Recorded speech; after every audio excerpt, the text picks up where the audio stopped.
Awesome. So super stoked you could join me today, Ed. Man, I love to just hop right in and sort of see what are you working on in your room right now? Because you have your own club, correct? Right, Yes, where you yeah, do the yeah. majority of the So, coaching.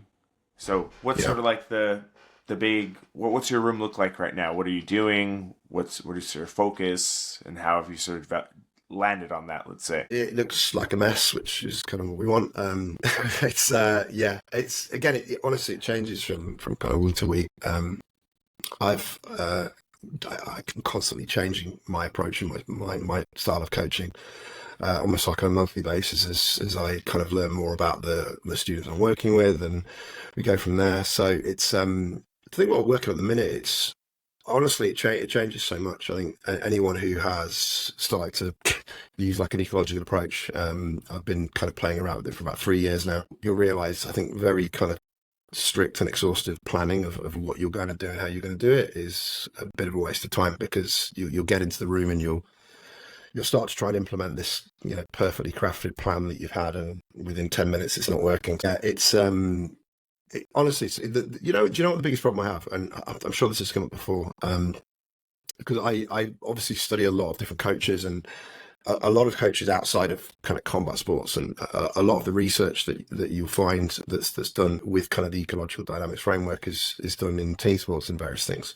Biggest issue I have with like being a jiu-jitsu coach or a grappling coach is you don't know, you never kind of know who's going to be there. It's not a professional sport. It's not a professional kind of team sport.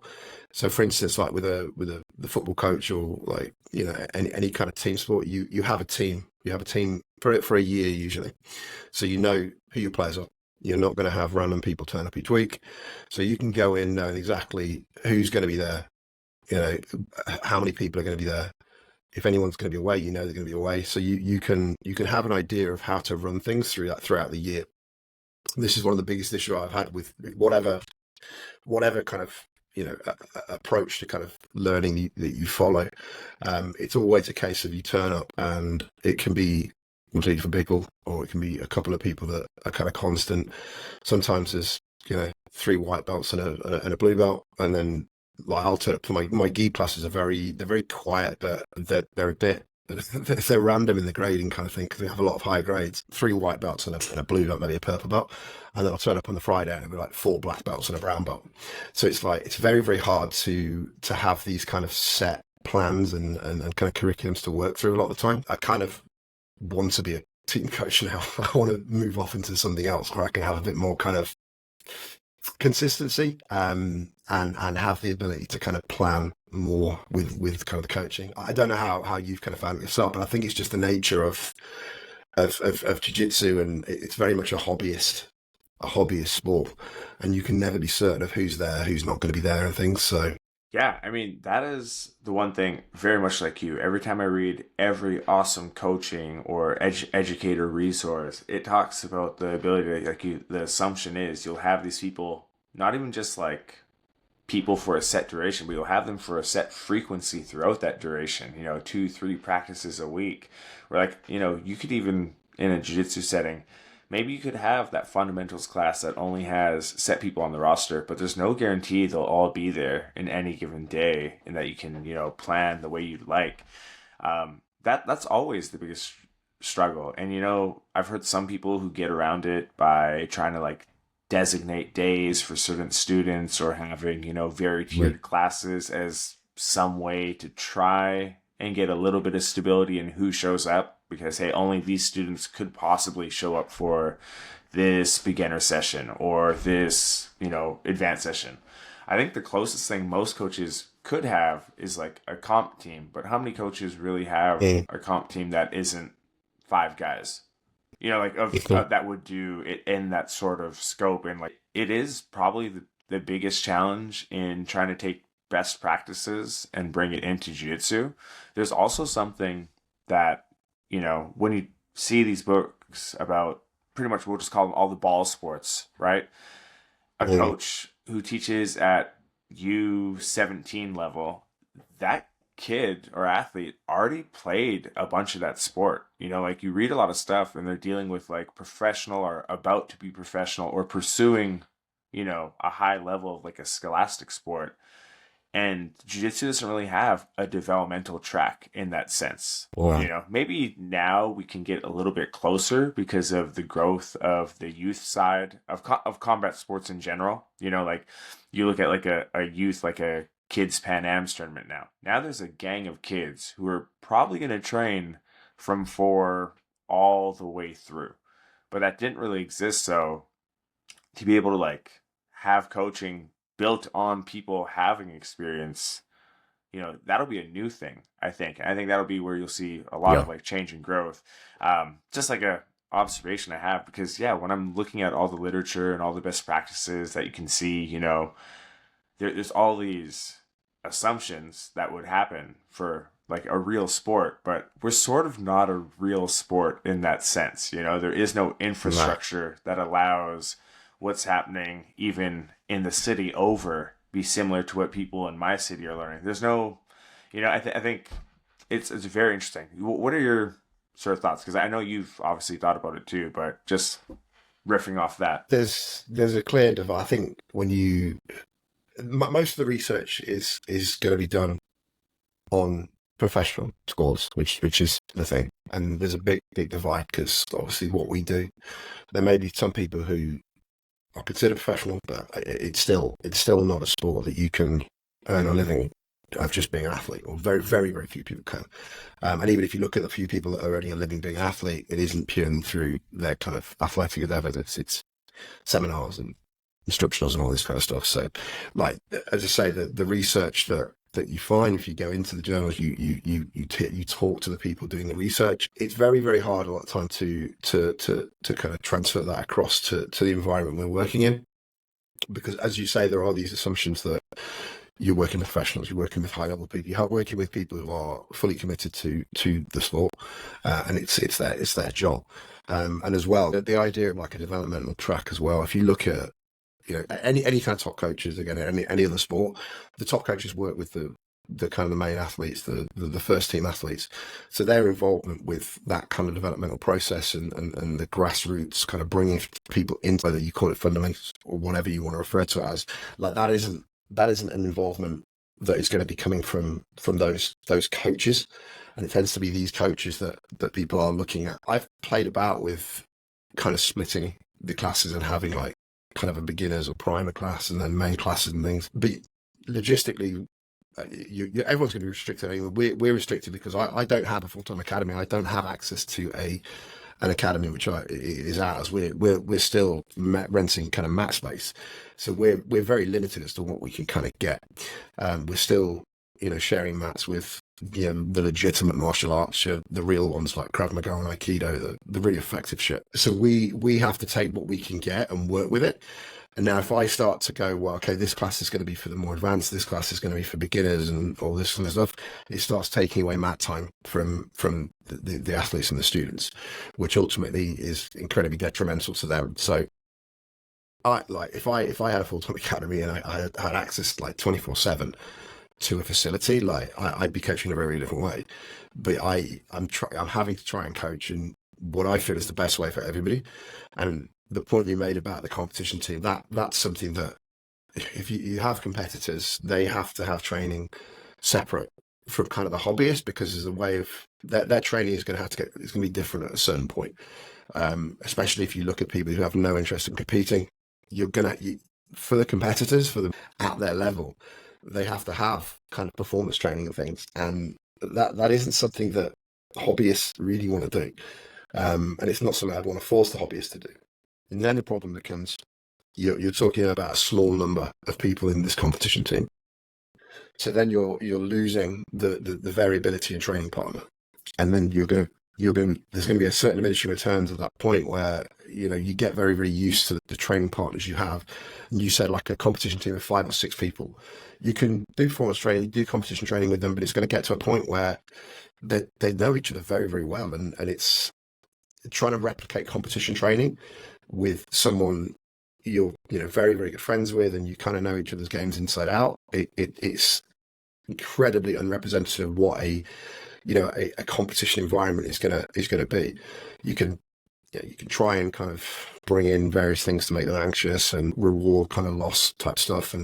But still, you need a lot of kind of training partners at that kind of performance level. And ultimately it kind of filters out because it isn't a professional sport. So you're going to have a very small number of people that you're going to kind of take it very, very seriously. This is another reason why I literally push a lot of my guys out the door at certain points of the week to go to open mats, because it's like that. The performance training is great, but in all honesty, I think you'll get more kind of development going to this open mat and being able to roll with people you're not used to rolling with. If they go with a certain mindset of how they approach the training, there's no way I feel I can develop really, really high level athletes in-house, like the way it's set up at the moment. And like most of my competitors, I send them off to other clubs around London, which we're lucky because the kind of the way it is in London now is it's a much more open than what it used to be. And I think it's much more open in London with cross training than a lot of places are still even now. So most of the bigger clubs with the good competitors, we're all happy for guys to go over to other places and to kind of get that cross training. But as I say, it's trying to, a lot of the literature, a lot of the research is based around an idealized kind of training environment in the sense that you have these students, you have these facilities, and you can work from there. It doesn't really kind of come into the fact that, okay, you may only have them out a few times a week. He might not turn up, he might turn up. You might have this new beginner here and things. So it's an element of that doesn't get covered. And you have to try and figure that shit out as you go along as well. Because you won't get it covered in the literature. That's the thing. And it also makes kind of, I think with the approach, we have been much more ecological for the last 3 years. And one of the things that's become like just glaringly obvious to me is you can design games and do all of this kind of stuff, which I think people are getting their head around. But if the environment that you have on your mat and the kind of the mindset and the understanding of the athletes isn't there, it undermines the whole process. If they don't engage in the training in the way that is effective, it's irrelevant how fucking clever your game is or, who you've stolen your game off or whatever. And again, just not to rant even more, the next thing is people, the issue I have is people coming to me, they want to, I'm sure that Greg has had the same, Scott's had the same, is people coming to wanting to learn about kind of coaching in a more ecological way. Unfortunately, they want a list of games, which I understand why they want that. It's that assumption that what it is just a list of games. And I get that. And I think that issue probably, falls at the feet of a lot of us for not making it quite clear and not getting the message across as well and explaining it well enough. But so for instance, let's use Greg because, we're all trying to follow Ecological dynamics and the Greg-led approach. So the thing with Greg, by the way, that's Ecological dynamics is a thing now. So Greg absolutely loves it. So make sure you keep telling people about it. The thing with that is, now, look, I'll never criticize Greg because I don't even think Greg gets anywhere near the appreciation you should. I think once you dive into this and you realize just how much we don't know, you start to get a feel for just, how much work Greg has done. So Greg will design all the games and everything, and then people will copy Greg's games and apply it to their mats. But what people don't understand is this idea that your games and your approach to training is based on the environment that you're working in. Now, none of us have the same environment as Greg. None of us have the same students as Greg. So the assumption that the games that Greg has devised within the environment to work with his students, why would we assume they would move across to a completely different environment? And getting people to understand that's very difficult because what actually that leads to is the fact that people have to do some fucking work. And they actually have to start to learn what their environment is like, what their students are like. And again, using kind of these already kind of pre-designed games as an initial kind of jumping off point or framework to start with, I think is great. But I've done it before. I've seen what other people are doing. I've tried it. And then within 5 minutes, the game isn't really kind of producing what it produced on other people's mats. Now, the question then is, do you just copy what they do next? Or do you actually then have to design the game or the next step based on what you're seeing in front of you? It's this idea that people are kind of stepping onto the mat and they are coaching what they want to see in front of them, as opposed to what is actually in front of them and what is happening. and again, when you start looking at it that way, I can appreciate it is quite daunting, because you cannot just follow this step by step kind of framework that's been laid out, or kind of these games that have been laid out. It is about actually understanding how to kind of work within your environment and do things, and not to kind of, drag on with it. The one thing I've found is something, I've used certain games, things that have worked well, and then a year down the line, they're not working as well.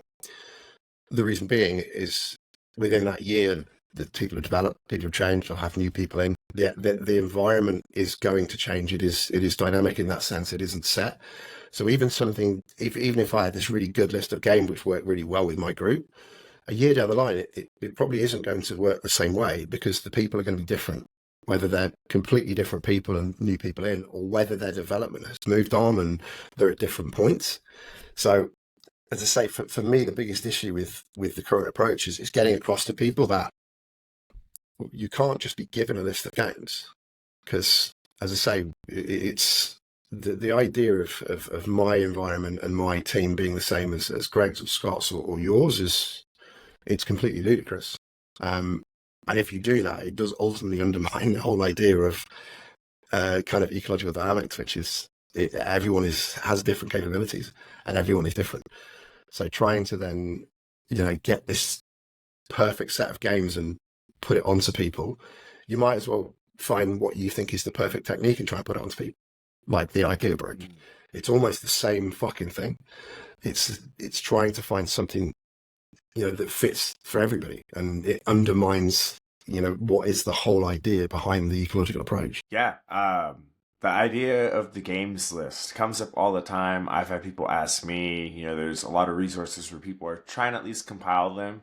And I agree with you, there is this little bit of value, because at least it leads to some action being taken.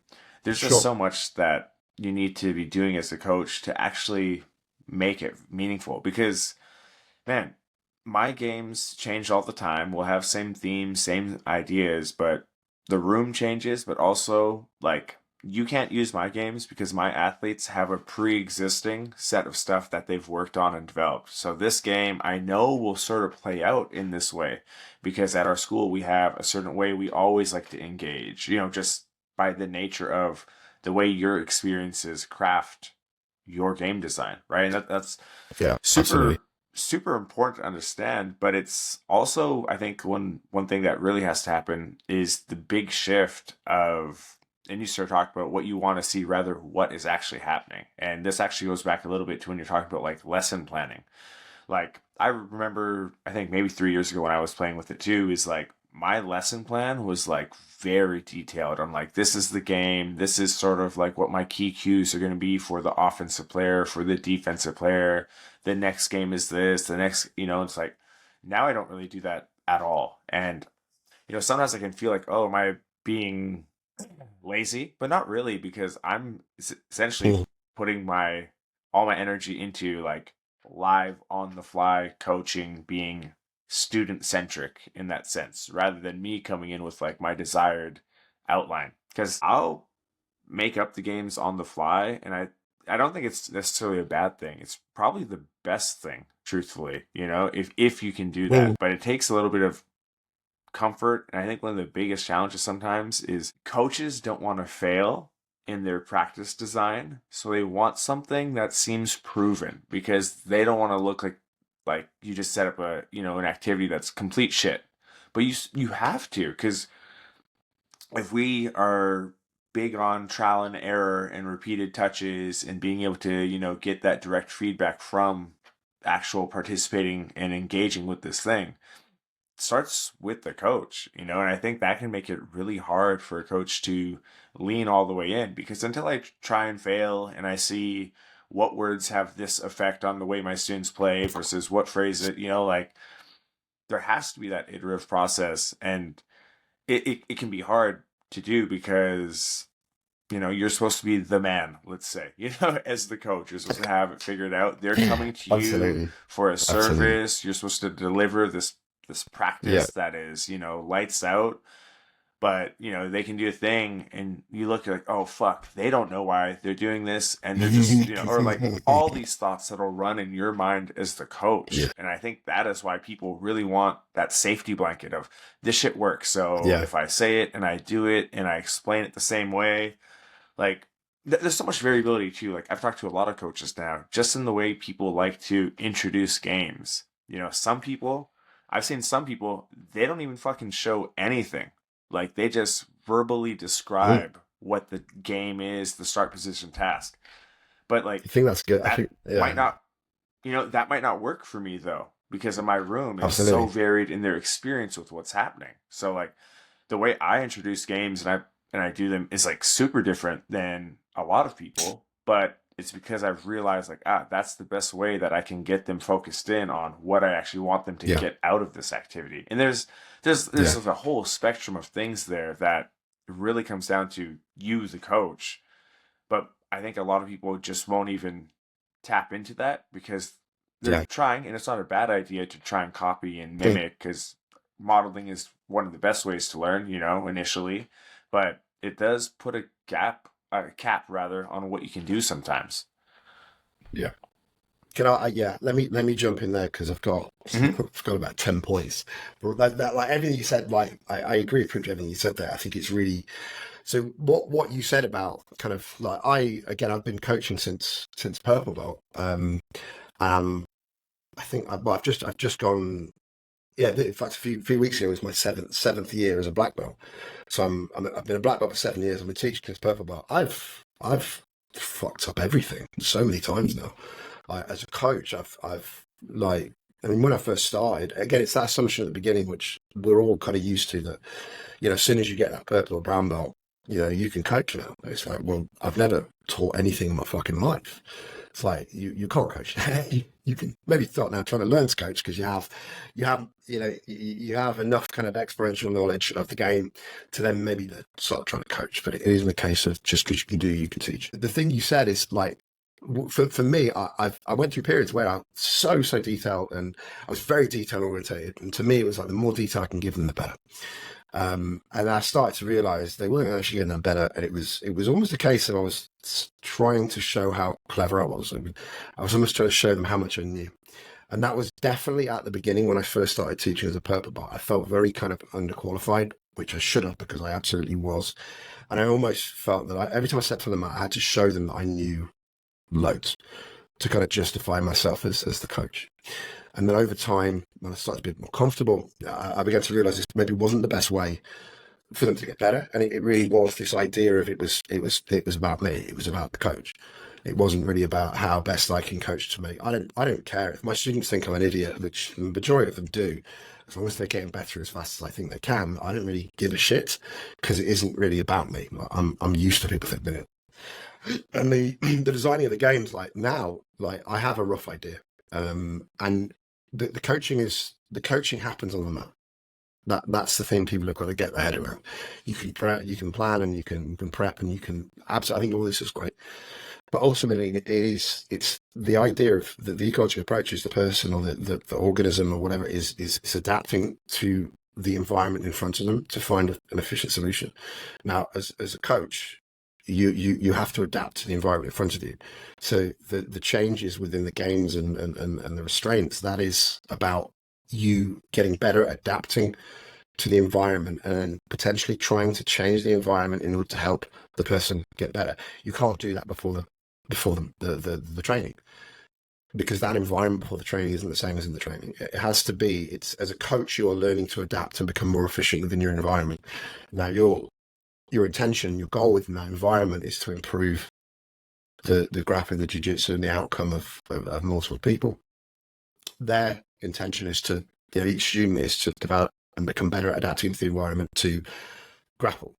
So we're all going through the same fucking process, but we have different goals, and the intention of and the aim of what we're doing within that environment is different. Now, it's very few coaches are trying to become better coaches. That's the issue you have. Now, I mentioned before about creating like an atmosphere or the environment, and the kind of, what's the word, like the again, like the how the room is and how the room interacts together, and the mindset of the students is really, really important. There's this idea of failing. I've done some back in the day. I did some kind of lecture and stuff with my guys over Zoom, based around this idea of reinterpreting failure, and you have to fail to improve. It's as simple as that. If you're not failing, then you're having too much success. And if you're having too much success, there's no growth adaptation. It's simple. You can put it into a strength and conditioning terms as well. If you're trying to lift and get really strong, if the weights are too light, you're not going to get much stronger. You have to get to a point where you're having difficulty. It's a challenge. Now, if a coach comes in and a coach isn't trying to get better, then they're scared of running a practice that's wrong and fucks up. But then they don't develop as a coach either. So it's getting across that we're spending so much time trying to get the athlete and the student to understand that it's okay to fail. We come in and the goal is to fail, and you improve and you improve and you improve.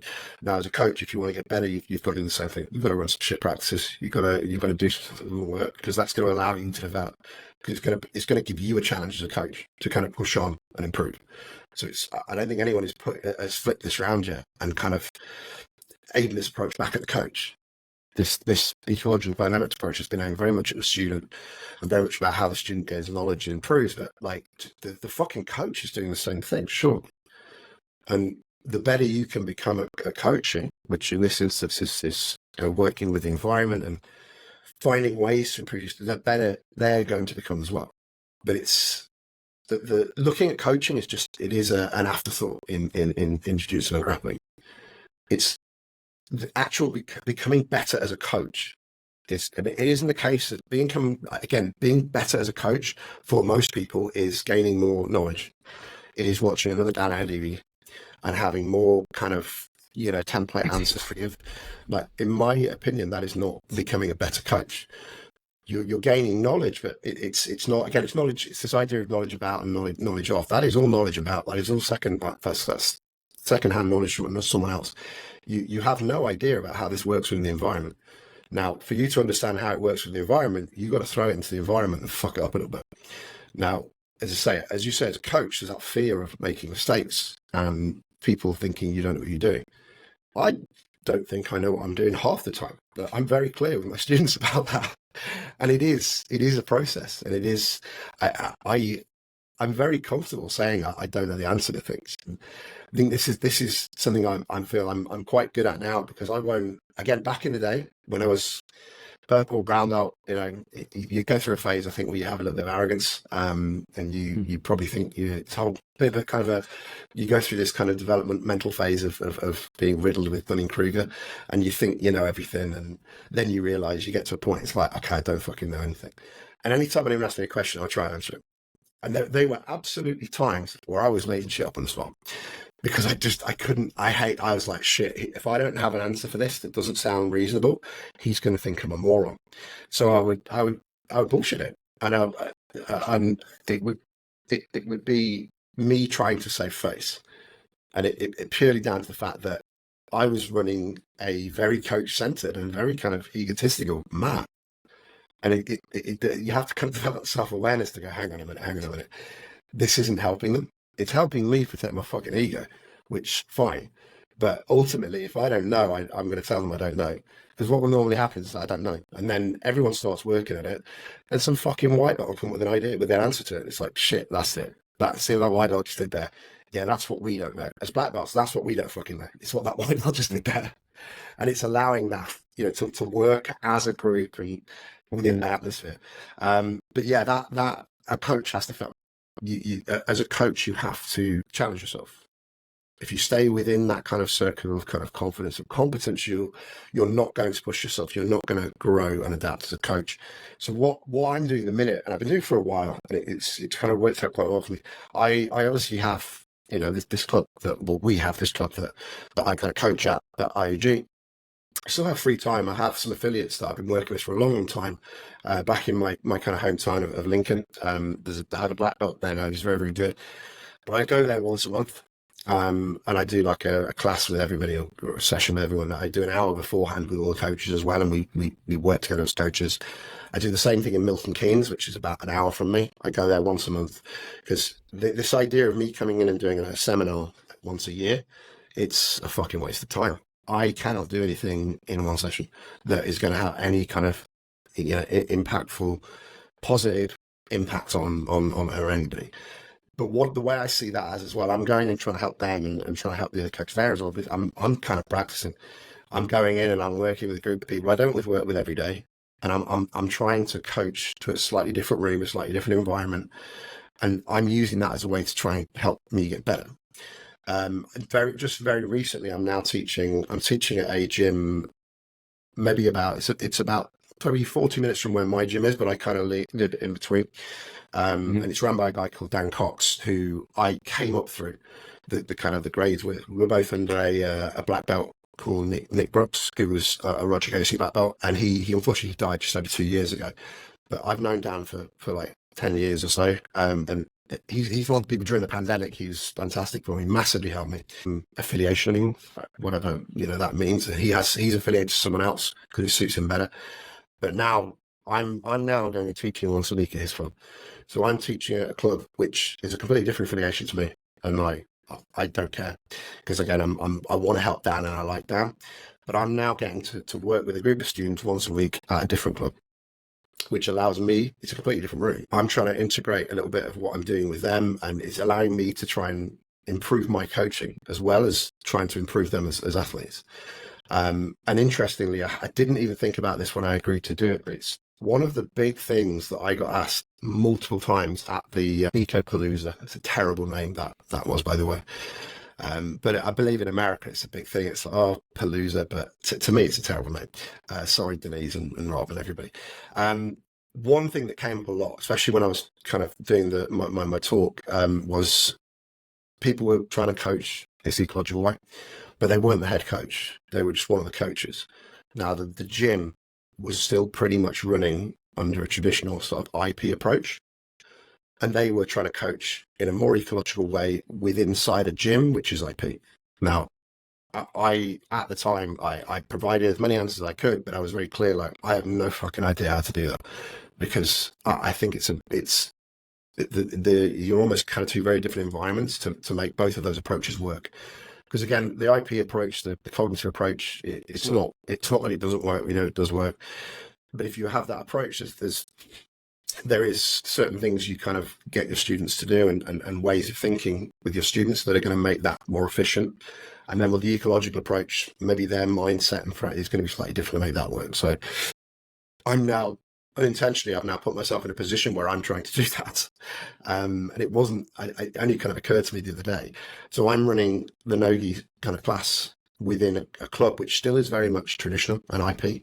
And as I say, Dan, who runs it, fantastic coach and creates fantastic students with his approach. Now I'm trying to implement more of my approach and the ecological approach there, but I want to make it work. But I also don't want to completely unsettle the way his club runs. So it's because as I say, I have a lot of respect for the guy, and the way he's running it runs very well. So I'm actually quite interested to find out how this is going to work. So again, for me, it's giving me a chance to kind of learn more as a coach now, trying to implement a little bit more of an eco approach within a club which is very much still traditional. And last thing, I kind of have a list of things that you mentioned. When you're setting the games and stuff and you're providing the information for them to do it, you said that, some people will, and I'm the same as this sometimes. I will tell them what I want to do. It's very clear, but I won't demonstrate. Now, with the more experienced guys, you don't need to demonstrate something. The problem is when you demonstrate something, people watch you. It then leads and it kind of primes them to go down a certain route. Something that, again, Brent Dash did this the other weekend. He said the same thing, which again I think is quite interesting. He will not do like a really good version of it. When he shows someone, like, okay, I want you to do this. If he shows them an example, he won't make it clean. He won't make it as kind of good as he can make it, because again, people will copy him.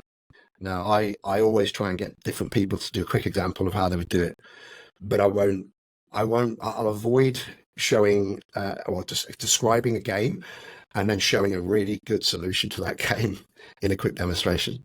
Because as I say, what you're doing is you are taking away a bit of that agency for decision making, whether they realize it or not. Now, if they've fucking seen that, they're going to naturally gravitate towards that solution that you just showed. So I think that the cleanest way to do it is with no demonstration. However, it depends what it is. Sometimes there has to be some kind of a visual demonstration, but it's being aware, like if you are going to do this kind of stuff, it's being aware of how much you think that visual demonstration is going to affect the engagement of the athlete with that game. As I say, with a lot of these things, I don't think there's certain things are wrong, but I think when you do them, you have to be kind of aware of the impact of what, of doing that. Again, like the use of language, I think how you describe games and the use of language of the internal, external focus, all of this. External focus, we've already we kind of agree is better than internal focus. However, if you're going to use internal language, I don't think it's wrong. I think you just need to be aware of how it may affect it. And if you do something like that, for instance, if I'm talking about, I want you to try and, you're behind the legs, your goal is to try and get past the legs and get chest to chest. And I just show, okay, like this, and I do a knee slice. Now, if I sit back and 2 minutes later, everyone is trying to knee slice, I'm probably going to have to change that. Unless I really was intentionally trying to push them down a knee slice route. But it depends what was my intention as a coach to try and get them to achieve. Again, there's a lot there. I don't know what you think about it. Yeah, I have a ton of stuff too. Going back to the sort of first part, when we start talking about improving your coaching, I think a really important thing Yeah. to realize is most of us got to coach it to a coaching position because of what we could do with our body already. It was what we Yeah. physically were able to do on the mats that ended up making us a coach, right? And I think that next level, and especially trying to adopt like a method like this, is now you have to learn how to use your eyes really well. How to be an intelligent like viewer of the practice and seeing what's happening, how it unfolds. We got Yes. to where we Yes. are as coaches because of what we can do physically. But the next step, especially trying to do something that is truly coach intensive, is learn to use your eyes, right? Which means being able to watch what is happening. Sort of like how you mentioned, like, hey, what is actually happening when they play this or do this activity, and being able to take what you see and turn it into a new thing, right? Just learning to use your eyes. Because I think most of us have seen the coach who sets a practice and then doesn't watch anybody, or they watch like two pairs, or like, just a small portion of that, and that's like learning to use your eyes means like you watch that middle 80% of the group, the group that isn't really standouts or they aren't really, struggling, watching them and learning how to watch them and being able to take things from them. That's one big skill, and you hear about it in other coaching fields, like the importance of watching video, watching game footage, like learning to watch what is happening is a major, major skill that isn't yet super emphasized. I think it's starting to be more of the conversation, as you see it. The second thing is then, so we got here off our body. We have to learn how to use our eyes, but we really have to learn how to use our words, both in designing activities, but feedback on the fly, right? How do we redirect someone? How much do we say? How little do we say in other instances? And learning that spectrum is challenging. Communication is like one of the most valuable skills, but it's also a really challenging skill to build up. Especially when you're trying to now be so particular in what you do or do not say, and then again, you have to watch, hey, what did I say and what did they do? Was there a disconnect between what I said and what I did? Because I know for me, the way I introduce a practice activity Monday, by the time it's Wednesday, I'm using different words because I saw what happened when I did this, and this with my instruction, and that's a really, you know, it's a whole thing, and it sounds like you're doing a little bit of coach development with your affiliates, which is very interesting. I'd love to hear sort of how you do that. One thing I want to talk about is the demonstration. You sort of talked about the potential of it taking away agency, and making people sort of funnel one way. Now, there's two ways you can sort of think of how do we ensure that agency exists. At least just like me, just thinking on the fly. Is one is I show nothing, but I have very clearly defined win conditions or outcomes that they're trying to Mm. achieve. And how can I communicate that in the plainest language that lets them be like, okay, it just means this, right? Whatever it is, it just has to look like this. That's great. You know, the other way, which I've seen some people, is, hey, I'm going to preserve that agency by being I'm going to show many little solutions without emphasizing any one solution to that. Hey, the goal of this game is to get, past the knee line or whatever it is. And you show a variety of ways, but you don't emphasize what the ways are, and you talk about what we're doing, Um, and then we sort of talked a little bit about like show anything, but making it messy and making it seem like what you're Mm. doing doesn't matter, right? Which is sort of where I tend to be, is like I show a lot of stuff, and I don't know if I actually truly show a lot of shit, but like every time I talk about the outcome, I'll show it in a different way. Like, for example, we played an activity yesterday where it was a seated player versus a kneeling player. And the seated player, the first time we sort of played with the sort of constraint, is your goal was to get to the top, but you could only get to the top by a forward movement from you as the seated player. So that meant maybe I have to wrestle up, maybe I have to heist and get behind you, maybe I have to arm drag to get behind you, but I had to be crossing that line of your knees going forward to create the outcome. So I showed sort of those things because I was just describing our goal and like, what does that, just so that I could see like, it's about this. It's not about pulling them onto Mm. you. It's not about turning them. It's about something in this direction, So I played with that, and it's like interesting because people like didn't do what I showed in the sense, but then they just it's just so interesting to think like, oh, what is that line of, am I showing too much and trying to communicate this idea versus, like, can I really spoil your learning to the extent that sometimes I feel like people can be worried, like I'll taint you and you'll never learn again. I just showed you that. Like sometimes I catch that rhetoric sort of coming Yeah. up in some of these like online discussions about it, and I think that can be very Yeah. like off-putting to a coach because like, what the fuck do I do then? Then what, bro? Yeah. Like I don't know, like yeah, I just some stuff to throw at you and help push this So along. Let's see. with that, as so, I think I agree with that. It's almost like, oh, this is how you have to do it. If you're going to you're going to show something, you shouldn't show them anything. You show them it has to be this. Look, you're not gonna ruin the way they necessarily learn. Like you as a coach, it's important that, man, you're not that fucking. Just as that, you're not gonna break some. If you're gonna break someone, you're gonna have to break them over a period of time. Like that. Mm-hmm. It's not, just doing one thing. As I say, as a coach, you're going to mess up. Doing one thing wrong is not going to ruin their ability to learn a skill, Paul. Like it's okay to kind of mess stuff up. And like you said, you're thinking about this. Like as a coach, like the one thing as a coach that like the most important skill I think you need as a coach is self-awareness. It's as simple as that. You need to be aware of this stuff. Now, we're talking about this, we're aware of it, so we're thinking about it. Like a lot of coaches aren't aware of that, and they're not aware of use of language. Use of language is a really important one. As I say, we talked about, I briefly mentioned internal, external, all of like Gabby Wolf's work. That's massively important, it's massively influential.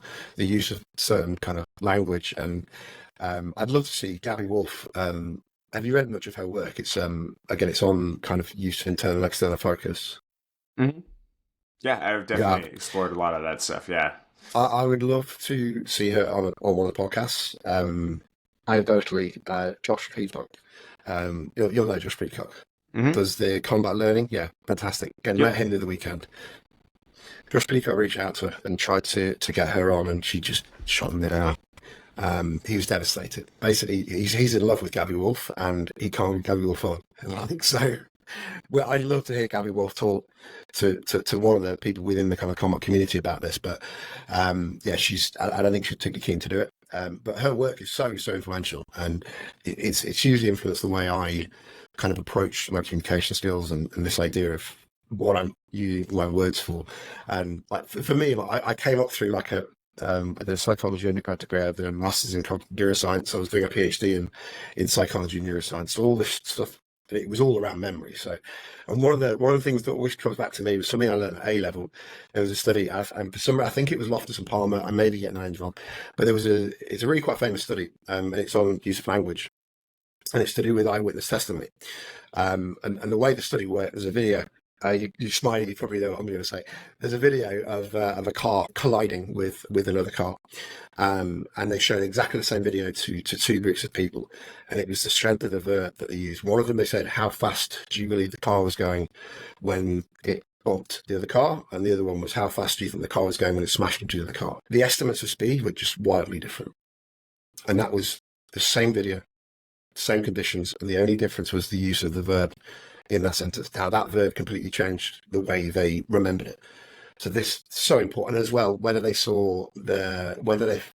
were asked, "Did you see glass after the collision?" They were significantly more likely to have seen glass than to have not seen glass, depending on the use of the verb. And it just shows you how wildly different memory and interaction can be based on like one single word within a sentence. So that's important. Your use of language and your use of just one word or another word can really affect how the athlete engages with the practice. And that's the thing. Ultimately, what we're looking to do is set a practice what we feel is going to provide learning opportunities for the athlete. And the second thing is we need to try and find a way to get the athlete to engage in a productive manner with that exercise. Because, as I say, the exercise, it can be good, it can be bad, but their engagement and how they engage with it, how they train that exercise or practice could be influenced by the use of language, the use of the demonstration. I've like you, I try not to give visual demonstration out of it, but you have to sometimes. And I'll try using a messy one. I'll also do the same thing. I'll just very quickly just blitz 4 or 5 very loosely kind of based examples of, you do this. And what I found as well is different people will react differently to those instructions. Some people are better. Some people are very easily led. Now, some people will be very easily led by the visual. Some people are very easily led by the auditory, the auditory instructions. But you've got to be aware that you cannot provide a perfect kind of delivery of information that is optimal for everybody. Like you have to kind of accept that. And this is what I mean, because the rooms are very different. Now, if I go to a different room, I could use like the normal delivery that I use at IOG, which again, I feel over time, I've probably found a nice way that works with more people because I've been able to practice it with those people and see the results of my interactions with them. Now I go to another room, it's probably not the same thing. I shouldn't be coaching exactly the same way in a different room. But initially I probably will do because I don't know the people. Now as I get to know them and I understand the individual athletes and their motivations and what works best for them, my coaching will change. So it comes down to the fact that you're going to adapt to the environment as a coach. So do not expect to be the same coach in every different environment because every environment doesn't need the same coach. Each environment is probably going to need a different coach. It may be really different. It may not be different levels on the mat. It's gonna change depending on what the environment is, which is kind of the whole sort of point of this. I think the other thing I found difficult and I'm trying to be more aware of. I absolutely will sometimes pay too much attention to certain people, and I'll get to the end of a session and be like, "Shit, do you know what? I can't remember helping the person. I can't remember really looking at that person." So there will be times where I will go in with, if I feel I've neglected certain people, I will go in with some names and I'm like, okay, I really have to try and work with these people today because I feel like I've not worked with them and I feel like my attention is, it's impossible to have equal kind of fair attention throughout that class. But someone will do something, it will draw my attention now, and I'm interested and I'll go over and I'll work with them and I'll be there a bit longer than I should be. But it's over time, again, if I go into one session, I'm not going to be fair if I do that one session because my attention is going to be naturally drawn towards certain things and my coaching will be more to one student or another student. Now, over time, I can be a little bit more level and fairer with the coaching. It's going to be human nature. That's the thing. And as a coach, that's okay because you cannot be perfect with this. it's okay to not get it right, but it's okay to not get it right if you realize it and then you're learning from that process. Now, if you keep getting it wrong and you're not aware of it and you haven't got that self-awareness, this is when potentially students are getting kind of neglected. The room, and as well, when students start to get neglected, they'll pick up on it, and then that will start to create kind of certain risks in the training room. The environment will change a little bit. You'll probably start developing these kind of cliques of, oh, this is the teacher's favorite, all this kind of stuff. That's a negative thing within the room, because it starts to create, like toxic kind of relationships and things as well. So, but I think it's a very important thing that it's where the conversations need to start to go now, because with the ecological approach, people are starting to understand the basic kind of idea of it finally. And it's difficult. It took me a long time. Coming from I'm relatively lucky because I came from a research background, and I was always taught how to research. And, it wasn't for me diving into literature was simple, because that's what I'd done kind of academically. I was able to read a paper and decipher a paper. I hadn't had the training I'd been lucky enough to have. Trying to decipher a fucking academic paper is a night. It's confusing as hell. But I was lucky enough to do that. And it still took me a long time. And I'm at the point now I'm kind of getting my head around it. So I appreciate how kind of difficult it is. But I think I've had this conversation with Scott as well a few times recently. I think we're getting to a point where the design principles, the general way to apply a structure of ecological training is becoming quite known. And we are almost kind of reaching diminishing returns with that. To change little bits, and it's not going to make a huge impact. If we can create a good training environment, we can create some good games. It isn't going to make massive increases by changing that.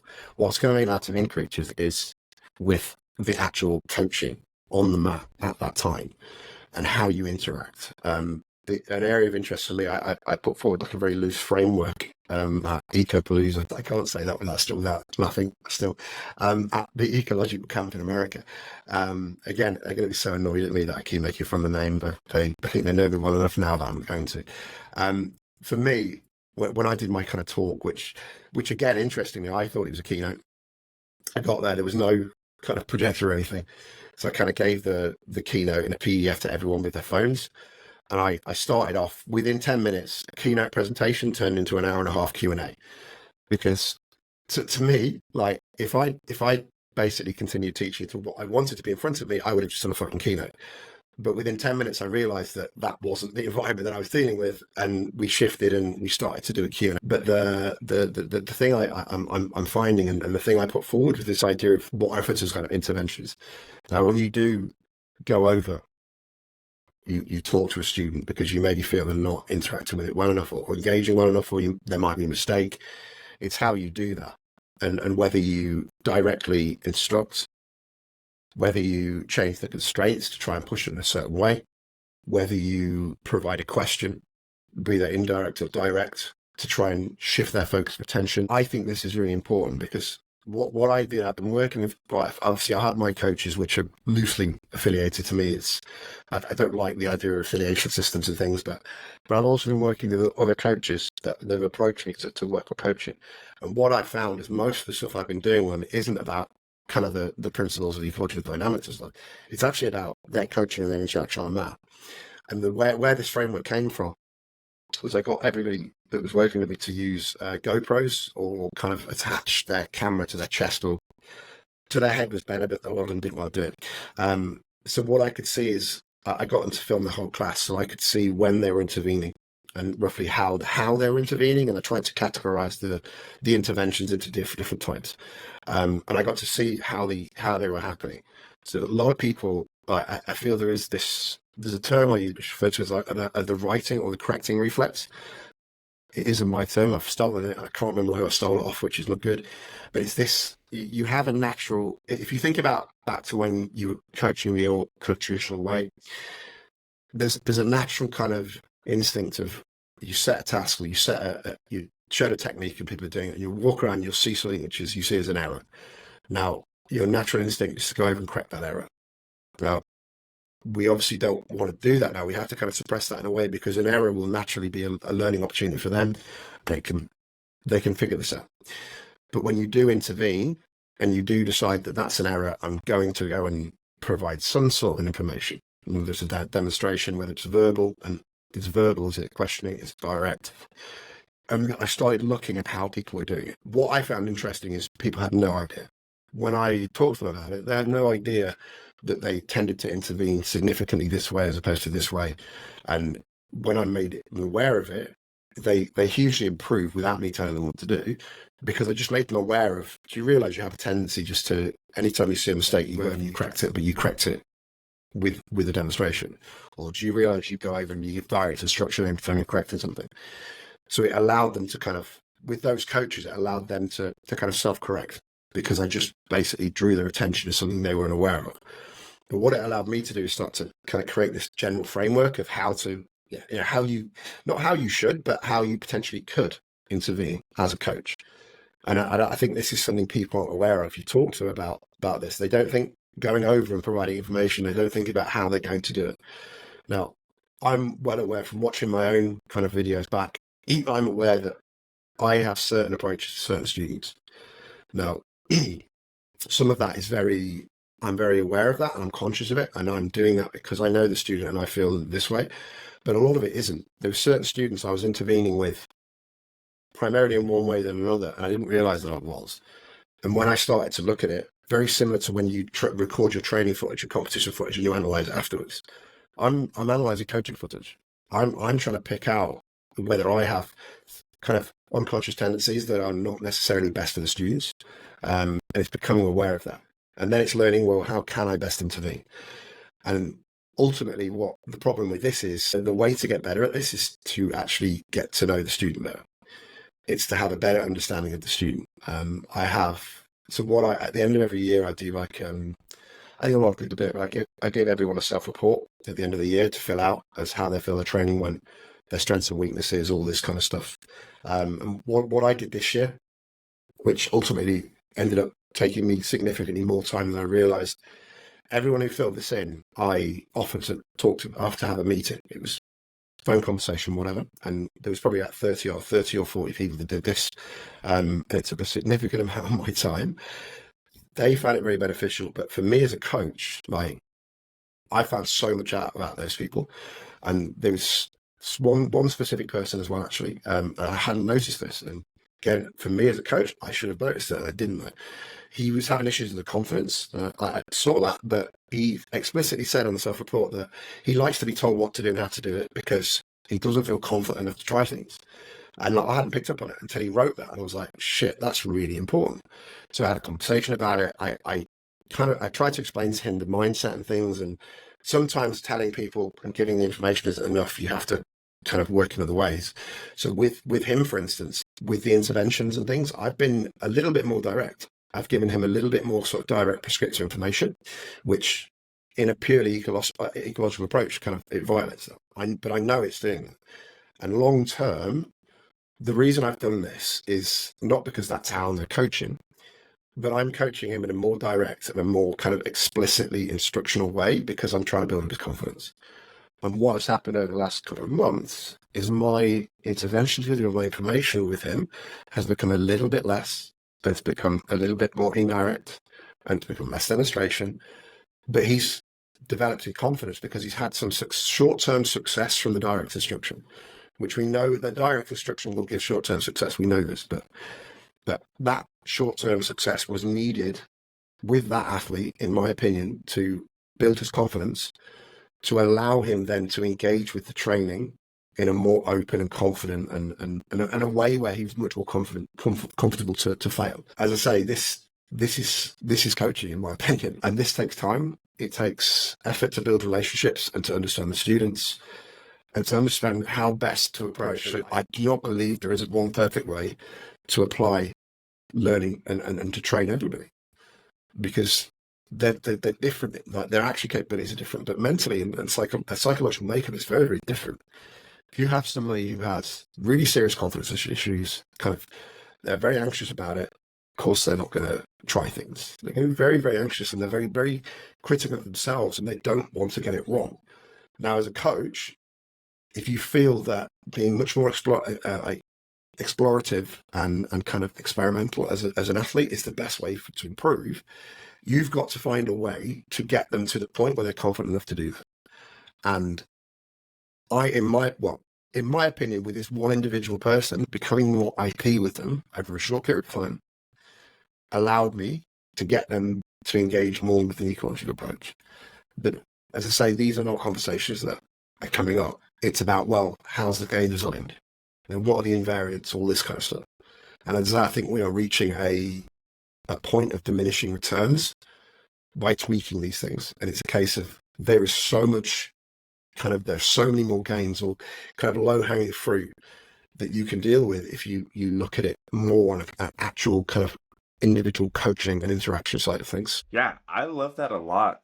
So for us, like, of course, I coach all of my coaches in my school that run other sessions. I do some also coaching of other coaches abroad, and my sort of core thing is I can't coach anyone unless I'm connected to that person, and building that connection is so key. Like, just think, if we're not plugged in, nothing I do is going to move you. It's like a car not being in gear. If I'm not engaged with you in that way, I could throw all the best stuff at you, but if it doesn't land, it's a waste of everyone's effort, but like, I need to be connected with you in order to challenge you, to know what buttons push here, there, to be able to read you on a day-to-day basis.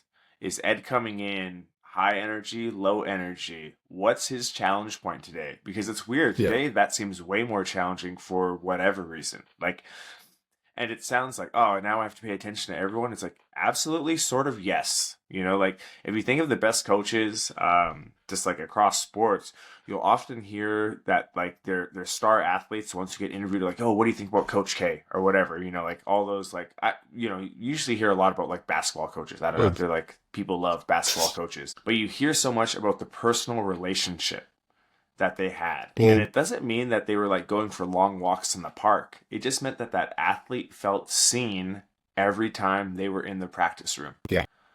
Right. And that is such an important thing. And for me, like, I could give you all the best ways to design activities, to give feedback, to be an efficient communicator. But if it falls on deaf ears by either me not knowing my audience, in the messaging that you need to hear it, I've wasted everyone's time. And if I'm trying to be Mr. Super Coach and my practice is the most optimal, efficient thing that'll make, dude, it can't happen without that. Like, that connection part is super key. And like, just building off that, the things that are truly important, being able to build those connections and being able to read and react and really understand who you're working with. But also then the culture side of coaching, building the room that helps that stuff happen, that creates that environment of trial and error, of, failure is your friend, all progress, not like just these little things that are more important really than how did I explain this game or how did I do this thing. And it's hard because they aren't step 1, 2, 3 things to learn and implement as a coach.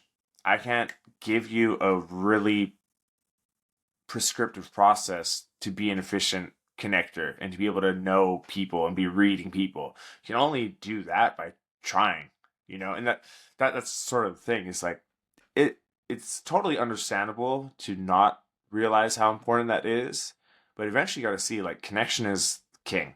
Like, without that relationship, culture is a major driver, and for me, like, when I think of coaching or like teaching our coaches, I focus on like 3 things. Hey, it's connection, it's coaching, and then it's like your communication skills. Coaching is the stuff about designing, practice, whatever, those things. Communication is how do you actually say the words, what words, being mindful of your language, the use of positive words, negative words, just all the little things. Just like how you talk about the difference of one verb changes everything. We focus on that. But the thing I find that's the most important is when I have a good connection with you, guess what?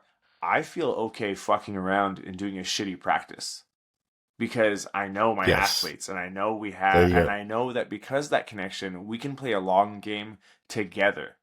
If every class feels like a first date, the pressure is on for no reason. You know what I mean? But if I know I'm playing a long game, I'm investing, I'm making deposits in all 30 athletes in my room every day, I know I get another at bat. I know we can play a little bit different. I know I like it's a it's so important. And for me, that's the core of being a coach in my club and on my team is like you got to be a master of connection because nothing else really happens without it, you know?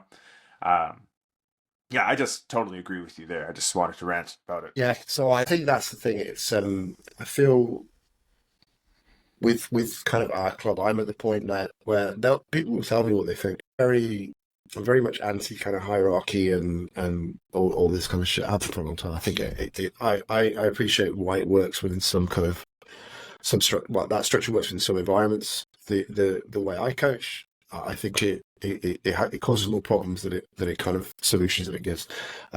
So my white belts will take the piss out of me and tell me I'm wrong, and I want that because I want the feedback and stuff like that. If people think there's a better way of kind of tweaking the constraint on the game, they tell me, and we do it. And we try it, and if it works better, then I steal it and pretend I came up with it.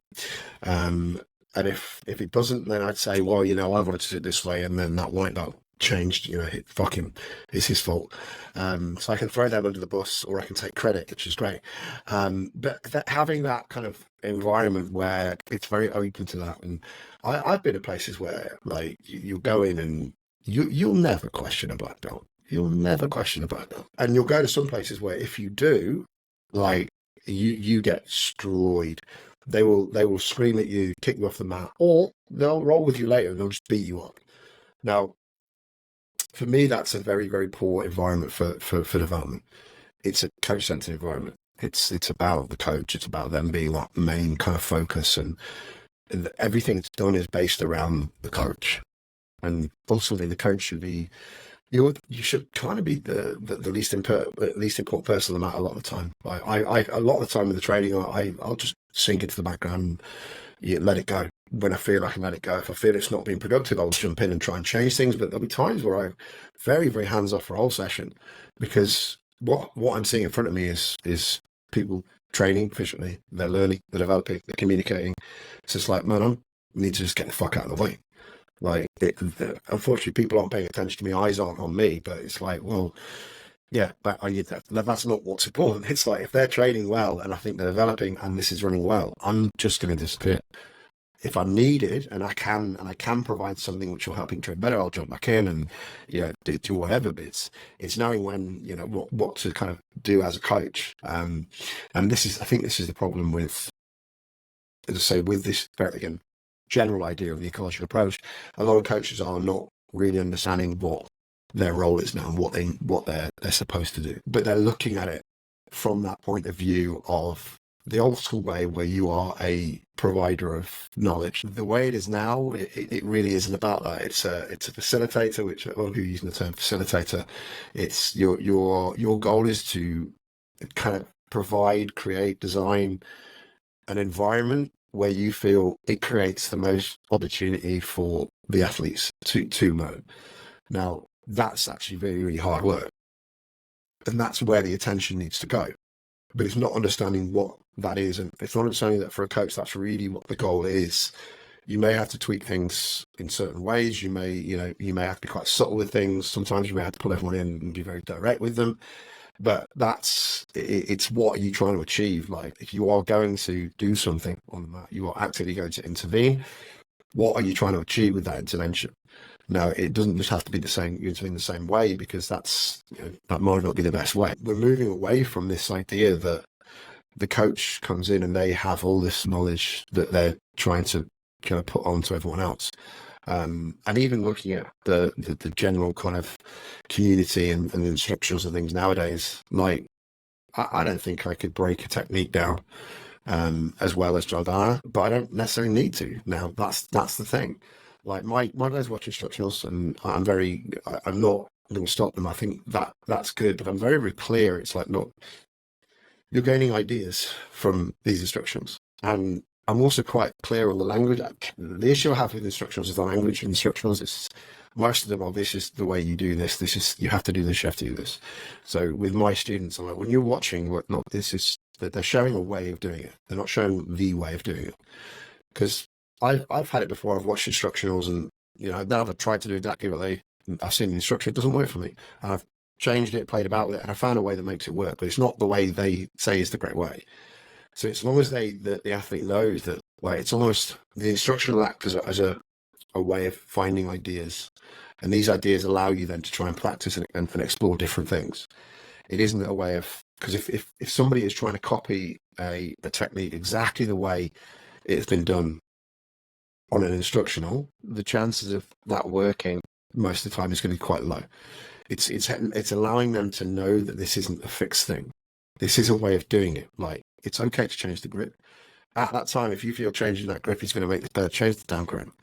If it works, it works. It doesn't mean it's wrong. If something works and something is effective, it's going to be very hard for me to tell you it was wrong.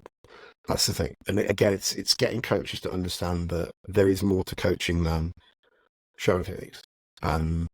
There's more to coach development than learning more techniques and watching instructionals. In fact, it's probably, I say, one of the least important things nowadays. Yeah. An interesting thing that I think sometimes we cannot identify as a little bit of why there's friction sometimes to dive into coaching in this way or really adopting this role as a coach is there's like a commercial financial aspect for most coaches who are actually coaching enough to where they should be thinking about being a good coach. But, like, isn't my value in correcting you and giving you that instant aha moment? Isn't that like the value I deliver? That's a tough thing for people to overcome. And it's like, ooh, what happens if I change the product I'm delivering to my students? Because it is a change in product, right? You'll have students who maybe at one point they came to you because they loved, man, he can break it down so intricately, it's like, that was the product, don't they want the correction? I think they're here for the correction because humans love feeling smart. So, hey, I've been selling them the thing of feeling smart and competent and whatever, but it's, if you think of coaches that were studying in other spheres, their athletes are not their clients. Their clients are usually an institution or, someone who is, it's, so the most comparable thing is when you coach kids, because the kids are not your clients. The parents are your clients. So this is an interesting thing because for me, obviously, like, we sort of specialize in youth. We teach like 250 youth. We have a lot of youth, but for us, we can do a lot more. Like, it's much easier for me to get coaches to think of doing this in their youth programs because the kid just wants to train, have fun. They don't give a fuck if it's organized or not. They don't care about your feedback. They just want to get after it, get better, have fun, experience the success of it. Whereas when you're dealing with your client is the participant, they're the person who, like, it's a very, very interesting thing that I think we don't identify as one of those friction points for people, because like, oh, shouldn't I show them the best way because I know it's the best way and I can save them 3 years and now they're getting their $150 a month out of it. But all the coaches we're looking at, the basketball player on their team is not usually the person that's paying. Usually they're there on a scholarship, or an institution has chosen them to be a part of this program for whatever, and it's a thing that I don't hear people talk about a lot, but it should be part of the coaching conversation as it regards to us and like the challenges that some coaches have with adopting this new identity, with trying new stuff, and just all the friction around that. I'll be honest, this is something I haven't thought about much, but it makes complete sense. Like the dynamic is very different, and it's you're being paid by the student, whereas obviously if you're a coach, normally the student is being paid to be there, and you're being paid by someone else. And with kids classes, do you find with the kids classes, do you get a lot of parents kind of intervene and because the older someone is, the more likely they are to have a very kind of IP approach to how things should be done, because that's how they've been brought up, installing and everything. Do you find that they're okay with the way you coach, or do they criticize and go, why are you not teaching my kid that you should be showing them this, you should be showing them this? Or do you feel you have to almost kind of get the parents on board with how the approach is going to work and almost kind of manage their expectations? Yeah. So I So check this out. Let's just quickly think of a different context. Think of that university basketball team where the coach is running it, right? The university directors or whoever, the people, the shareholders, the stakeholders that are interested, they're not watching practice. They're watching the games, right? They're watching the season record. They're watching where do these players from this program go, right? So just think of that. So I try and have the same idea with my parents. Our parents, they don't get to be inside watching practice. And because Ah, of yeah. that, we create an actual environment that would be more akin to what happens in a true sports setting. If you're a parent and you It's want to watch your child do jiu-jitsu, guess what? We run 4 in-house tournaments a year. They happen every 90 days. That's your time to come inside and watch them do jiu-jitsu. And then guess what they're focused on? Just the performance, which is what it really is. They do this in so many things that, like you can't go watch your child's dance class every time. You can go watch their dance recital and you can go in when it's viewing week, but you don't get to watch it every day. Why? Because then now I have to tailor to you, the shareholder, right? And that messes up the learning environment. So that's the thing that I've done. People are like, man, I wish I could do that in my room. It's like you totally can if you can spell out the benefits, right? And you can communicate. So for us, when we talk about why can't I watch my kid in class? It's like, well, we want them to be independent, correct? True or false? Yes. You want them to be, autonomous in this way. You want them to actually build skills. You want them to have that third person who can actually influence them, whatever, all those things. So like I do a little spiel, but the truth is, if it's going to be a true positive learning environment, they have to be able to just be there and be at the mercy of the process, right? So that's actually a thing that I've done for our youth program, which I think is why they don't care that it looks messy. Because like, oh shit, I guess that's what practice looks like. Our facility, I have like windows all around. So if you really want to watch your kid do practice, you'll have to stand outside of our whole building and watch them do practice. And most of them don't really want to do that. Some might from their car or whatever, because, this is the way it is. But, we removed the stakeholder from the room to allow it to be a true practice room. yeah, So we sort of circumvented it in a way yeah. that most people That don't, but again, you would, yeah. That you answers my know? question straight away. Because yeah, and it makes like what you were saying before makes complete sense now. The person who's invested in that development, you can't get them to leave the room when it's an adult because they are the person you're working with Mm-hmm. the parents and the kids. You can. I've had a lot of people, a lot of my coaches, they run kids programs, and this has been an issue. One of them has done a very similar thing because they were finding they were spending so much time dealing with the parents and not actually coaching the kids. And there was all these questions and things, and ultimately it's a case of like it's the outcome, it's the end result. Mm-hmm. But yeah, there's been a lot of things that have kind of come up with that with sort of a lot of my coaches when it comes to teaching kids. Some parents are happy with it, some parents get it. Whereas if they are there on the mat, they are going to want to be involved in the question, and unfortunately they don't can't understand the process. They understand the process through their perspective and their eyes, which is, what their experience has been, which is very IP, and they're seeing techniques being taught, they're seeing these things, so they feel their kids are getting better.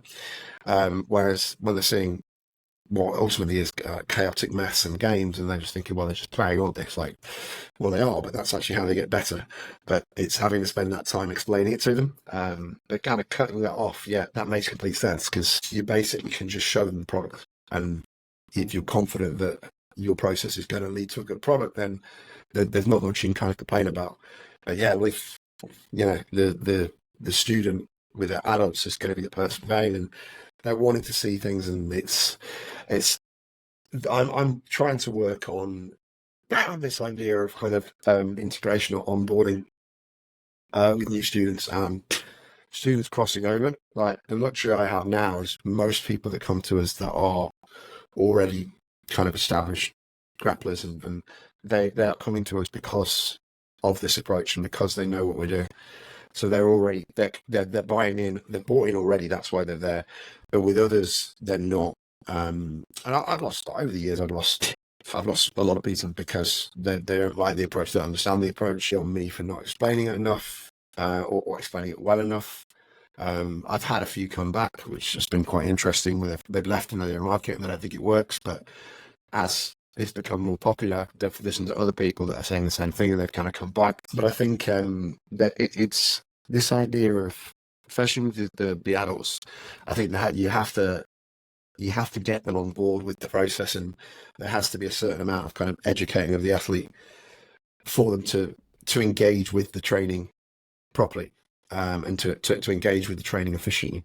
And Mm-hmm. the better they get, the less the coach is involved, the more kind of autonomous they become. I'm very big on creating this kind of ownership of your training, and you're the best person to predict what you need and how you need it, because you're the person doing it. And if it's getting people confident enough to voice their opinions on where they think their training's going good and bad, because I'm seeing things, but I'm not feeling it and understanding it from the perspective they are. So it's trying to get that information out of them and trying to guide them. I do a lot of what I refer to as self-directed training or self-directed learning, where it's a session where it's usually about an hour. It's the general structure of it is kind of 3-minute rounds, and everyone will come in and you'll do 3-minute rounds with somebody. There'll be a short break and do another 3-minute round with that person. Each of those 3 minutes with your partner, for the first 3 minutes, you will work on what you want to work on. Now, people are understanding how to design things, so they're kind of coming in knowing that this is an area I want to train on, I want to work on. And they can go deep into it. They can watch the instruction, or they can design little live kind of games for 3 minutes to allow them to work on what they want to work on for their game to develop them. Then they do what their partner wants to work on. So there's half of that session is very variable, because you're going to work on whatever your partner's working on. Whereas the other half is self-directed. You are working on an area of interest for you. You're developing part of your game. Because I've always found as well that you come into a session and you do what everyone's doing. You can make it more variable and looser, so you can cover more things. But the amount of times I've been looking at something, I really want to practice something, I've come in, we've trained something unrelated, and then we've done positional sparring and then sparring, and I've not had a chance to try and work on what I'm working on. So it is a way as well of trying to get, almost giving people an opportunity to get a little bit more out of the instructionals if they're watching them, and it's providing a structured atmosphere for them to work on things they're looking at. Because, as I say, with open mats, that's normally how you should do it in an open mat. People just want to do rounds open. You don't want to do structured kind of positional work and constrained work. With that, I found that's been incredibly beneficial, and they enjoy it as well, which is the main thing for me. If they enjoy it, then they're more likely to keep training, and that's the key thing. But it's and start to develop their own games and work on things, and people are kind of really clever little games that they've been doing as well. I'm always there as well, because then I can walk around and I find that the hardest session for me, because I don't know what everyone's working on, and I'm seeing things, and I'm always asking what they're working on and things, and I have to work incredibly hard in those sessions, because everyone has not got the same instructions for that. They've all got different things. So it's trying to kind of work individually with them on something very specific that they're doing. But it's hugely kind of promoted this idea of actually they're in control of their training.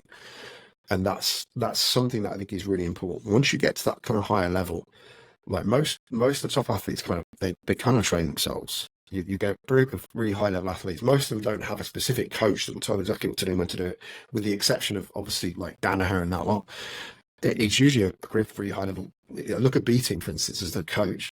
They all know what they're doing. They go in, they train efficiently together, and they all help each other kind of improve. I think this is more common than people realise, because they're at that top level because they're kind of taken ownership of their training a lot of the time, and they're allowed to help them self-develop, and they haven't had to be kind of led the whole way.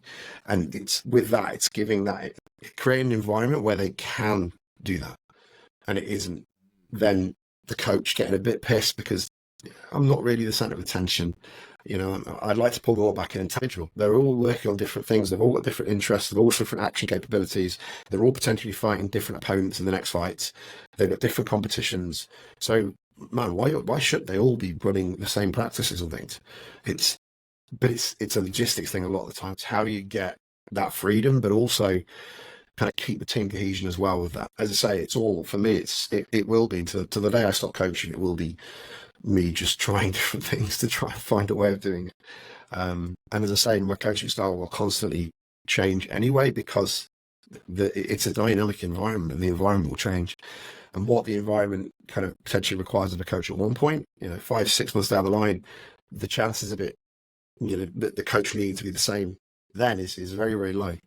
unless you're not aware as a coach, and you're not actually trying to work with what's in front of you, and you're just trying to coach what you wish was in front of you, and what you can then conveniently package and brand into a BJJ Fanatics DVD. You know, one thing that I always think of as like a goal of me as a coach, because you sort of touched on it, and I think we've all seen it be true, is like all of the best guys when you were coming up through the ranks, they were the guys who took charge of their own training. They were looking at outside resources, they were watching jiu-jitsu, they were doing all these things. So yes, one of my goals is to create, effective practitioners, whatever. But I think the better goal sometimes to think of is, how can I create a bunch of engaged learners? People who know how to search out things, how to be problem solvers, how to just be curious, and to know that, because that's like the magic. If I can have a room of people who now want to get better, and they are aware of what they can work on and all these things, to be able to create that is a really good goal, like, but it's not something that you would think of as an outcome as a coach, that my goal is to create engaged learners, but if you do start thinking of that, man, it changes what you ask of them, what you try and direct them to, like the conversations you have after classes. I could tell you some of my ideas, or I could be like, you should maybe think of looking at some of these people and just pushing them to start doing their own research, their own engagement. It can be very, it's something that I think most people don't think of, is like, oh, I'll just tell you the thing that I know I learned from that guy. But why don't I push you to go see this guy? Yeah. Right, because then you'll start really peaking it. That's really important, and that's exactly how I see this. Like, we're trying to develop kind of autonomy within the athletes and students, and movement. We're trying to create people who can solve problems. Now, that to me is the ultimate goal. And again, like it's mentioned many times, like people, like my goal is to kind of make my role significantly less. Now, the less important I become with an athlete, the better job I feel I've done. Which sounds really weird. Like the less I have to work with them, and the less they need me, the better job I feel I have done as a coach. Which is very, very hard to ever have some people. But that ultimately is it, because if that's the case, I feel I've helped them develop as a problem solver. I've allowed them to learn how to learn in a way, and that transcends sport, subject, whatever you should be coaching, anything. That should be a consistent for a coach. It should be about educating the athlete to become a better learner and a better problem solver. It's irrelevant whether it's, football, baseball, ice hockey, rugby, grappling, jiu-jitsu, whatever. It's irrelevant. Like, that ultimately should be a running theme throughout all of this. The game specific or kind of sport specific details surrounding the training, absolutely, that change. You're going to training grappling is going to look differently training football, absolutely. But you're still trying to instill, and you're still trying to educate that athlete to the point that they can educate themselves and they can become self-sufficient. It's almost like yes, you're working with students, you're working with athletes, and you're trying to get them better, but you're almost trying to create coaches. Like everyone, you're trying to turn all your students and athletes into self-sufficient coaches, which ultimately at the end of the day makes you unnecessary and, jobless. But it has to be about, what are you trying to achieve? And you try to achieve making a shit out of money. Are you trying to achieve getting a name for yourself as being a great coach? Or are you trying to do the best you possibly can for those people that have shown faith in you and see you as a coach? That you try to do the best for them. And that really, I don't see it any other way. For me, it's my job is to help them be as good as they can. It's becoming very kind of cliched and life coaching, and I appreciate that, but that's not how I'm kind of wanting to come across. As I say, like the other week, I've been away quite a bit doing this basis now, and I was away obviously the other weekend at Tico Police, and I had no reservations about what was going to happen while I was away. Now, previously I've gone away and I've had to detail, look, guys, I want you to look at this, I want you to do that. I just go, because I know that they'll train, and I know that they'll train efficiently, and I kind of, in the back of my mind, I'm thinking they'll probably train more efficiently without me there than me fucking being there. So I'm confident to go away because I feel that with most of our students and athletes, we've managed to provide them with an understanding and get them to the point where they know how to train, provide them that, provide the opportunity. But I know if I'm not there, they know how to train, they know how to get better. And that's really what I want to try to achieve anywhere I'm working with. That's the role of the coach. And people are asking now, so what does the coach do now if they're not doing this and that? Is that you firmly the person understand how to get better themselves. You're creating self-sufficient mini coaches or / athletes. The less you have to do, the better kind of coach you have become. Unless you're doing less and the room is running like shit and you're convinced that then it's a different thing. Like that, you may be wrong, you may be delusional, but if your room is genuinely running very efficiently, people are improving at a crazy rate, and you're finding you're not having to do that much, you've done very fucking well to get there. Because that's really... Yeah, absolutely. That's the thing is like measuring, right? How you measure progress changes. Yeah, and like what you measure. Initially, it's, hey, by the end of class, can people do this thing? That used to be what we would measure on when I'm trying to teach one thing. Now I can't really say that, Yeah. But I can, If that was the metric, if that was the metric, I'm a fucking awful coach. Like, it's as simple as that. If by the end of the class, if you should be able to do this, if that's the metric, I am a fucking dreadful coach. I accept that. Mm-hmm. So for my ego, I've had to change the metric because I don't want to think I'm shit. I've had to go, no, it's long term, guys. It's long term. Because then it's like, fine. At least then they'll come with me, and long term we'll get somewhere. And I've just got to convince myself that long term there will be improvement. Because down the line, if there isn't improvement, then I've really fucked up. But short term goals and short term gains are very, very different to long term goals and long term gains. Now, you can coach for short-term goals. You can coach for short-term gains. But ultimately, that means the long-term development is going to be much harder. It's going to take much longer. And it isn't going to work as efficiently. So it's unfortunately, we're living in a culture where people need kind of instant gratification and instant rewards. And this is not how this works. This is not, you're not going to get it from this. Now, other coaches will provide that with you. And you may have a feeling, this kind of familiarity effect and this feeling of gaining of knowledge and development, but I'm confident long term that my guys will batter you. That's the thing. That's the way I see it. You've got to be patient, and people just don't have that patience anymore. So as a coach, it's really hard to get it across when they can just go across the road to probably Gracie Barr normally, and they can feel they're getting better. They can get stripes and all this kind of shit. But ultimately, do you want that? Do you want that feeling of accomplishment and the acknowledgement of belts and then be shit? Or do you just actually want to get better at grappling? Now, ultimately, I assume everyone wants to do this because they want to be very good at grappling. They want to develop the skills of grappling. But for some people, that's not what they want to do, and it's a fucking difficult sport. It's a very, very difficult sport. It's hard, and you've got to kind of embrace that. And it's not for everybody. Yeah. Just one last sort of thought on that. When we think of what is it people that they really want when they do grappling or really anything, rock climbing, it doesn't matter what it is they just want that confidence that they can do shit. So like skill acquisition becomes very important in that, because when you know that you're getting better, you can see that that's what makes it engaging and going forward. Because I'm sure we've all heard of people who like they've progressed and now they have weird confidence issues, and they have like, I don't know, if you go on Reddit and people are like fucked up in the head about their rank and like how they're doing and what they're doing, it's because they're not focused on trying to get better and like having fun in that process.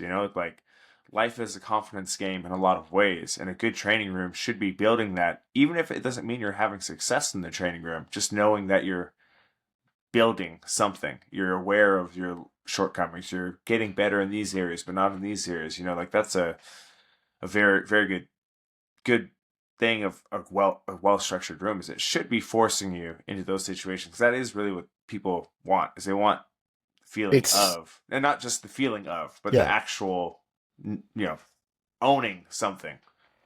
Yeah. It's again, the problem is what people want is they want that linear progress. But they're looking for linear progress in a non-linear process. Now, that's we can't provide that. We are pretty, like you say, you can be at a point where you can be training for a good 6 months and not really getting anywhere, and then all of a sudden, within the space of a couple of weeks, learn jiu-jitsu. It's just out of nowhere. Like it's not one in, one out kind of things, but people are looking for that consistent, steady, reliable, kind of linear progression in the training, and again, that kind of rewards of a linear progression, non-linear and complex. Now, we can lie and we can give them that, but it's bullshit. I can't give you recognition of a linear progress in something which is non-linear, because it's not there. It's not possible. But it's expectations. It's managing those expectations of what people are expecting. This, I put this amount of time in, I'll get this good. Comes back to Gladwell's bullshit. You put 10,000 hours and you can get to it. No, you're not at all. You're not at all. Read the paper properly. Have a conversation with Eric before you publish that fucking book, and you wouldn't have confused so many people, Malcolm. And like something about that, just like, for me, when I talk to my students about like, what's white belt and blue belt all about?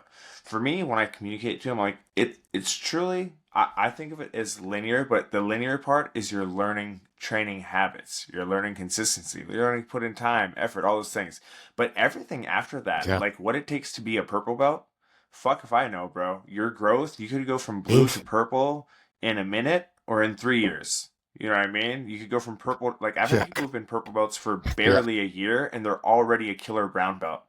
Like you see that, like that's where, so in the beginning it's like, and that's the thing that you want to communicate. So my students know, hey, this beginning part is sort of unit in, unit out, but not in skill, but in habit and in structure and in consistency and in mindset. Because those are the things that now let you unlock the other half of that whole learning journey, that whole developmental journey, But yeah, again, it's just like, can you communicate it so that your students can understand, so that they know what's actually happening here? And most times in life, everywhere, people don't communicate what is happening, what the expectation is, why that expectation is, and what is, what should happen and why, it's a whole different thing. But again, communication is so important. I think this is something I'm kind of saying where this is one of my weaknesses, and this idea of, so there's a few things that I'm really concentrating on. The intervention stuff I'm interested in, the kind of what I refer to as like architecture of environment or culture. I feel that's a very important one. But this expectation management is something that I don't do well. Now, because we speak about it, we kind of have an understanding of it. We understand how it works, but other people don't. And it's why wouldn't they expect it to be linear? Like, that's the most obvious thing. So they're going to naturally expect that. And that is what they're going to want to gain from this. It's how we get across to them that this isn't how it's going to work. I like what you said about the linearity of the training, the consistency. That's, as far as they're concerned, their input is going to be relatively kind of linear and consistent.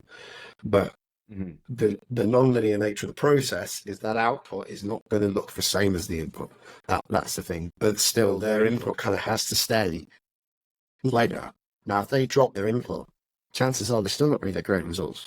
That they have to be consistent with the training, and they're only going to be, because if they're expecting linear output, then it's very easy to stay consistent with the training. Now, if they're not going to have that very predictable linear output, you've got to convince them that their training still has to be consistent and linear.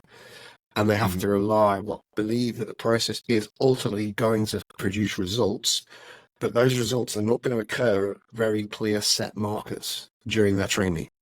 Because you'll have had it yourself. There's certain students which just, some people hit the ground running, some people will start training and it's almost like they're never going to get this. They're never going to get this. And you think, okay, then let's get to blue belt. That might be that. And then a few years down the line, for whatever reason, a couple of months, and they're incredible. It's like, what, like my previous instructor, like Nick, I was with him for like 10, 11 years. And I had this conversation so much because I was one of the main teachers at Mill Hill before the pandemic. Me and Nick were the main kind of teachers there. And I learned so much from him as a coach. He got me to black belt, and I was coaching under him, and I was constantly asking questions, and we were obviously working on the same students together. And there were certain students I would go, I'd be, Nick, I don't know what to do with him. I've tried this, I've tried that. He can't, he's not getting better. Nick's like, yeah, I've done the same thing. What are we going to do? I don't know. And then all of a sudden, they, for whatever reason, they become amazing. And I'll be like, Nick, what did you do? And he goes, I thought you fucking did something. I didn't do anything. Have they been training somewhere else? I don't fucking know. It's like, well, what happened? It's like, fuck it. Okay, let's just pretend we did it. You know, give it about but that's the way it is. Like, it's not, it kind of defies logic. Like, you can't order complexity. And if you try to, you're going to end up very fucking unhappy and very frustrated. You just got to kind of go with it and believe that process. It's a black box. It goes in. Whatever the fuck happens in that black box, we don't know. But we're confident something will pick out the end. Whether it'll be early, middle, late. You know, don't try and decipher what happens in the black box. It is what it is. Oh, absolutely. Yeah, that's great. Man, we've talked about all sorts of fun stuff. This was really cool. Was there anything we didn't sort of talk about that you think would be... I feel like we could talk forever, you and I, right now, based on how this has gone. But if there's anything real... we could easily go on. We could easily go on. There's nothing... As I say, like, this has been a strange one for me because normally I'll go into a podcast and I like to be relatively organised with it. I have an idea of things that I want to cover and things I want to talk about. And I'm always trying to, every time I get asked to do a podcast, I don't want to go on and have the same conversation with everybody and put out the same kind of stuff. We don't all want to be like Greg, but then obviously Greg's obsessed with podcasts and he'll do everything. And the guy's got an addiction to podcasts, Souders has. So I love him really. So it's fine. Don't worry. He'll pretend to be upset, but he loves me really. But yeah, it's I'm happy with what we covered. And again, like, if we talk for the 2 or 3 hours, it could go off in fucking all kinds of directions. So, but I find it very, very enjoyable. I appreciate it, though. Man, awesome. So maybe this is the perfect endpoint then. Again, thank you so much, Ed. I appreciate you making the time. Hopefully you had some fun, picked up some stuff. It's always nice to flesh out these ideas and have a conversation for a different audience. Yeah, I appreciate you having me on. As I say, I like the format, and it's been, I think we've covered quite a lot of stuff. As I say, selfishly, I feel it's helped me get a few things straight in my head, and I've learned a few things. So, fuck everyone else, whatever. I've enjoyed it and benefited. So, perfect. That's all I'm in it for too, man. I'll go ahead and I'll stop this recording then.